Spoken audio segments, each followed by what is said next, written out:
Hey everyone, welcome back to another episode of our podcast. Today's topic is something that touches every single part of our lives. It's everywhere, at work, at home, even in our pockets right now. We're talking about technology. Yes! This is going to be such a fun one. Technology is like the invisible force shaping our world today. I mean, just think about how different life was 10 years ago compared to now. The speed at which things have changed is crazy. Absolutely. And honestly, sometimes I look back and wonder how we even survived without half the gadgets we take for granted now. Like, remember the days when phones were just for calling?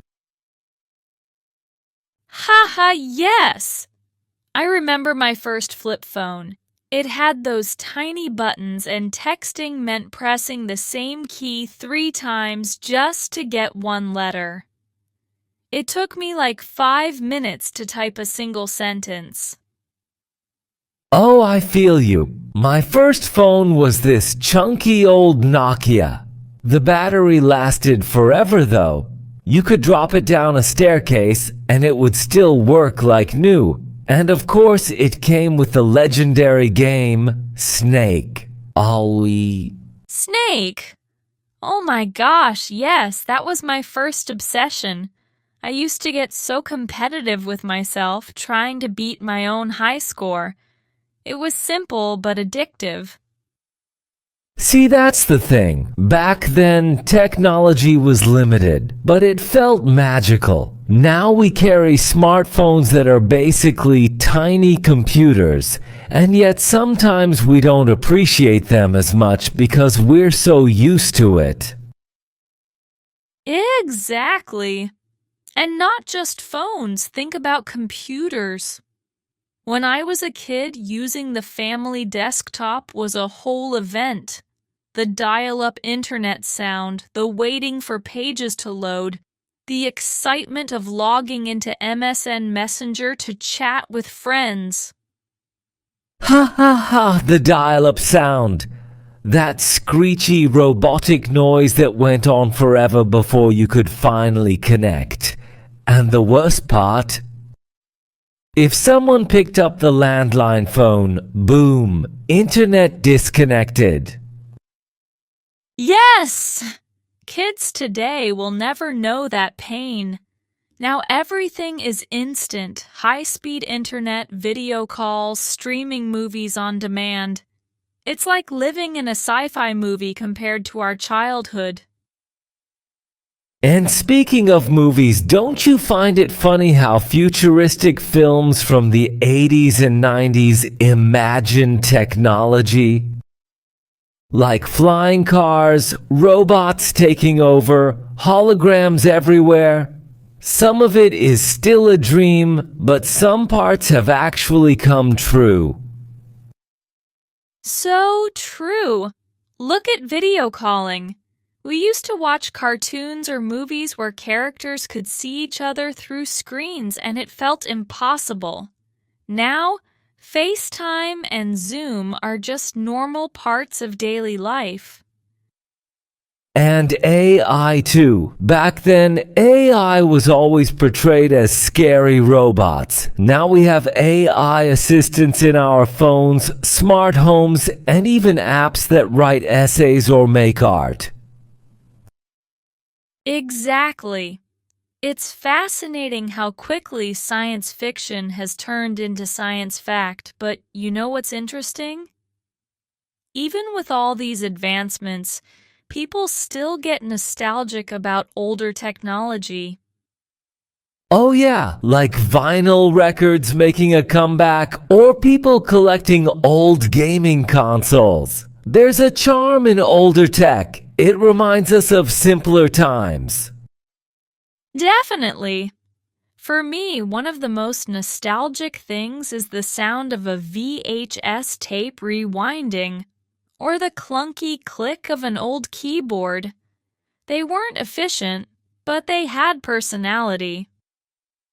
Haha, yes. The mechanical keyboards of the 90s sounded like typewriters and floppy disks.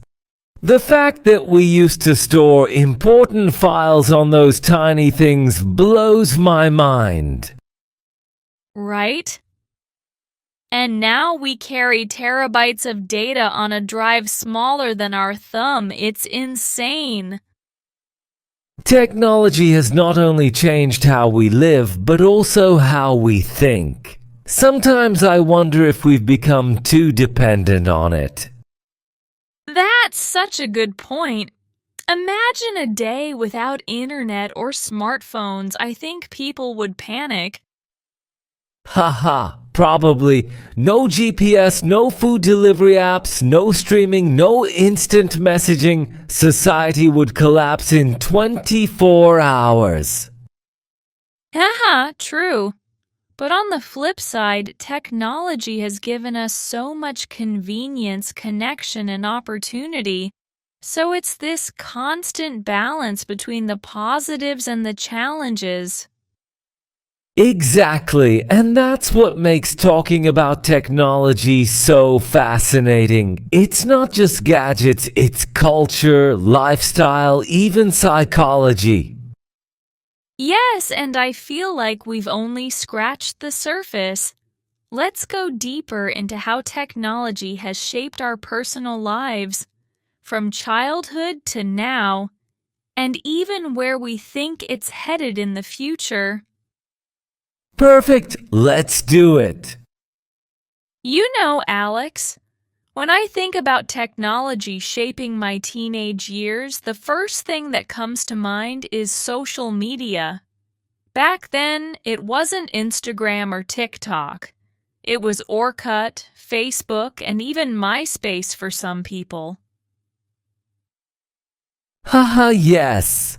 Facebook was the giant in my teenage years. I remember spending hours customizing my profile, adding random people I barely knew, and of course obsessing over how many likes my posts got.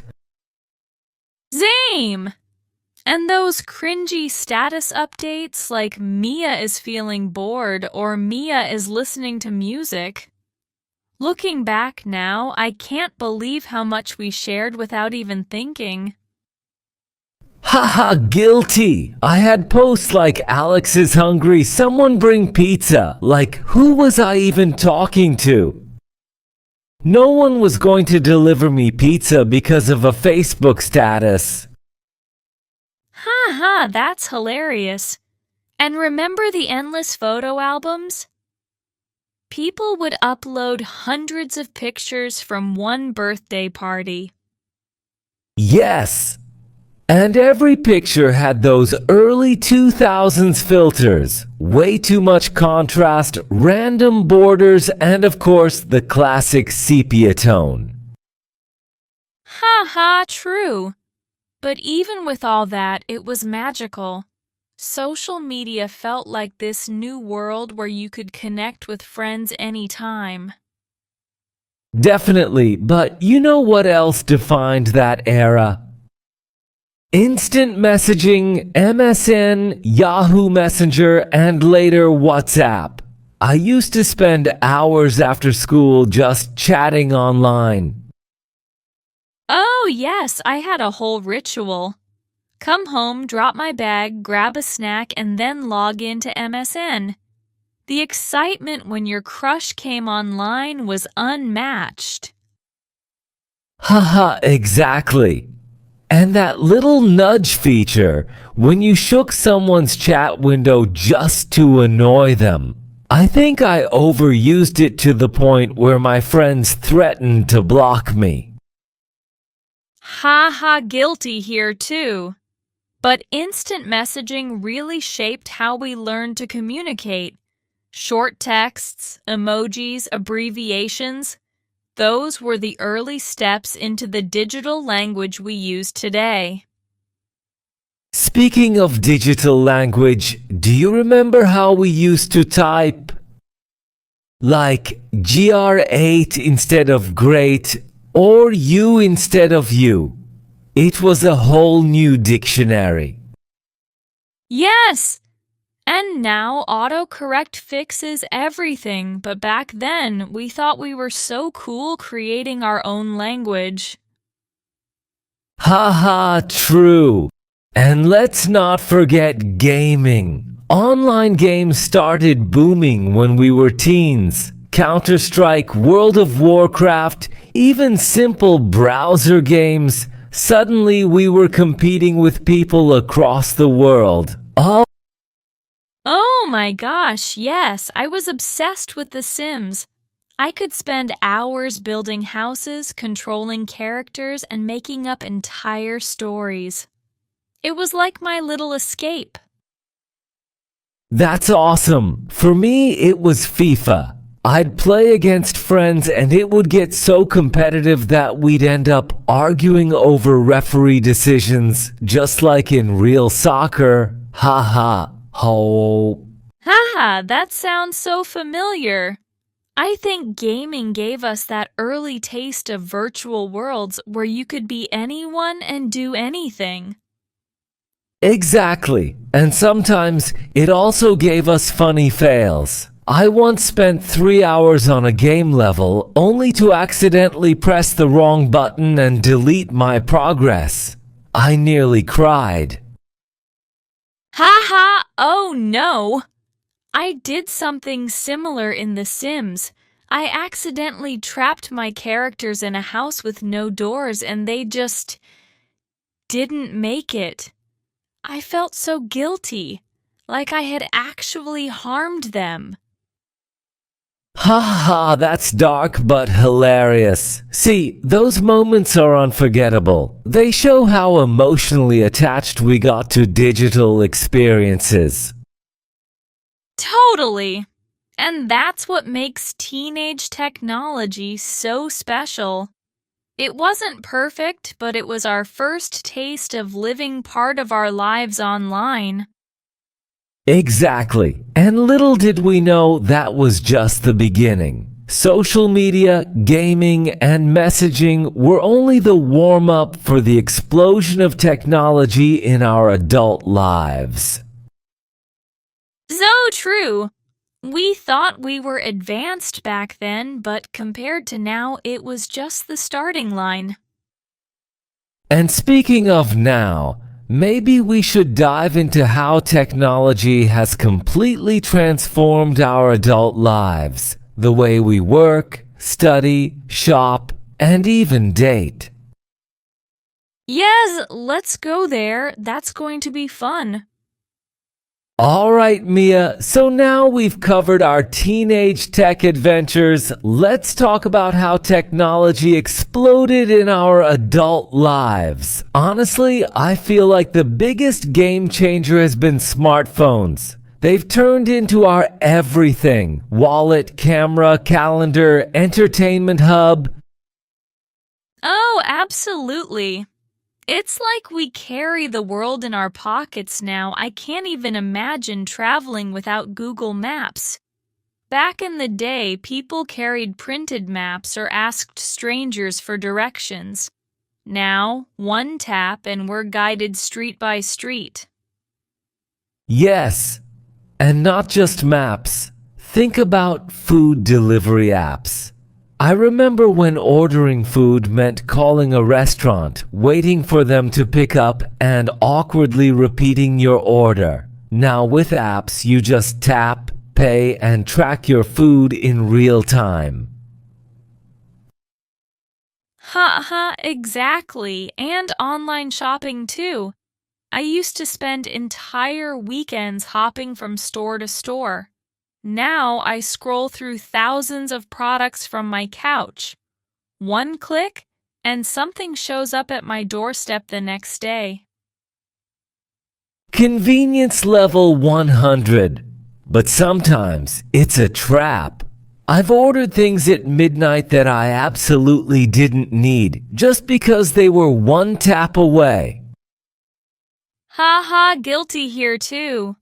Late night online shopping is dangerous. I once bought a mini waffle maker at 1 a.m. because it was on sale. Spoiler, I used it twice, and now it's in the back of my cupboard. Haha, that's classic. For me, it was a drone. I thought I'd become a cinematic filmmaker overnight. In reality, I crashed it into a tree within 10 minutes. Ha ha, oh no! But that's the beauty and danger of technology. It makes everything so accessible that sometimes we forget to ask, do I really need this? Exactly. And it's not just about shopping. Technology has completely reshaped how we work. Remote work and video calls are the norm now. Can you imagine trying to explain Zoom to our teenage selves? Ha ha ha! They'd be like, wait, you mean you can have an office meeting in your pajamas from bed? Honestly, though, it's been revolutionary. People can collaborate across continents without ever stepping on a plane. True, and the pandemic accelerated that shift. I remember when Zoom calls went from being rare to being a daily part of life almost overnight. Yes, and it wasn't just work, school too. Kids attended classes online, parents worked remotely, and suddenly every household became a mini digital hub. Exactly, and while it was convenient, it also blurred boundaries. Work hours extended, people felt like they were always on. That's the double-edged sword of technology. So true! And speaking of double-edged swords, we can't ignore dating apps. Love in the digital age is a whole different ballgame. Haha, yes. I remember when people used to say, we met online, and it sounded unusual. Now it's the most common story. Swipe left, swipe right. It's like shopping for people. I'm all... Haha, I know. It's wild. I once tried a dating app, and the amount of bios that said love to travel foodie gym enthusiast made me feel like I was reading the same profile over and over. Haha, yes, everyone suddenly has the same hobbies. But hey, for many it works. I have a friend who met her husband on a dating app, and now they're happily married. Exactly. It proves that technology doesn't just connect us for work or shopping, it changes the most personal parts of our lives too. Right, and not just dating, it's also reshaped friendships. Group chats, social media stories, memes, we share our daily lives instantly. Sometimes you know what your friend ate for lunch before you've even spoken to them. Yeah, so true. It keeps us close but also makes things feel less personal at times, like instead of calling to ask how someone's day was, we just react to their story with an emoji. Exactly. Technology is convenient, but it can also reduce effort in relationships if we're not careful. Yeah, and that's the thing. We have to use it mindfully. Otherwise, we end up scrolling endlessly and feeling disconnected despite being more connected than ever. Well said. It's a balance. Technology gives us amazing tools, but we have to decide how to use them wisely. And honestly, I think that's one of the biggest lessons of adulthood with technology, learning that balance. Couldn't agree more. You know, Alex, all this talk about balance makes me think about the next wave of technology that's already here. AI, automation, smart homes. It feels like we're stepping into the future every day. Oh, totally. 10 years ago, I was just a buzzword. Now it's in everything. Our phones, our streaming recommendations, even our cars. It's like we're living in a science fiction novel, but it's real. Exactly. Take smart homes, for example. People can literally control their lights, locks, and thermostats with their voices. Hey Alexa, turn off the lights. And boom, it happens. Ha ha ha ha. Yeah, though sometimes it backfires. I remember once at my friend's place, his smart speaker misheard him. Instead of turning on the living room light, it blasted music at full volume at 2 a.m. The neighbors weren't impressed. Haha, I can imagine. That's the thing about AI. It's smart, but not perfect. Still, the convenience is undeniable. I love the idea of walking into a house that already knows your preferences, temperature, lighting, even music playlists. For sure. And automation in general is changing industries. Think about self-driving cars, delivery drones, even AI customer service. It's reshaping how we work and live. Yes, but it also raises big questions like, what happens to jobs when machines can do so much? How do we adapt as humans? That's the million-dollar question. I think it comes down to using technology to assist, not replace. Machines handle repetitive tasks while humans focus on creativity, empathy, and problem solving. Well said. And honestly, it excites me too. Imagine healthcare in the future. AI helping doctors detect diseases earlier, robots assisting in surgeries, personalized medicine based on data. That could save millions of lives. Exactly, and education too. Virtual classrooms, AI tutors, even VR field trips. It opens doors for kids everywhere, not just in big cities. Yes! And think about communication in the future. Maybe holograms will become normal. Instead of video calls, we'll have 3D holograms of people sitting in our living rooms. Haha, that would be wild. Though I'd probably have to start dressing better for calls again instead of wearing pajamas. Haha, same here. But that's the fun part. Dreaming about where it's all heading. Technology keeps surprising us, and sometimes the things we think are impossible today become normal tomorrow. Right. Who knows? Maybe in 20 years we'll look back and laugh at how advanced we thought smartphones were, just like we laugh about floppy disks now. Exactly. Yes. Alex, I have to say, this conversation really opened my eyes to how deeply technology is woven into our lives, from our childhood gadgets to the future of AI. Same here, Mia. It's crazy to think how far we've come, and even crazier to imagine where we're going. Technology isn't just about devices, it's about how it shapes our culture, our relationships, and even our dreams. And I think the takeaway is this. Technology is powerful, but it's up to us how we use it. We can let it distract us, or we can use it to connect, create, and improve our lives.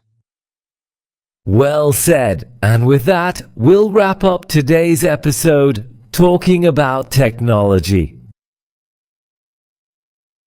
Thank you so much for joining us on this journey down memory lane and into the future. We hope it made you reflect on your own relationship with technology. Until next time, stay curious, stay mindful, and maybe put your phone down for a few minutes after this episode. Haha. Ah, yes. Take a break, look around, and appreciate both the tech and the real world. Bye, everyone. Bye.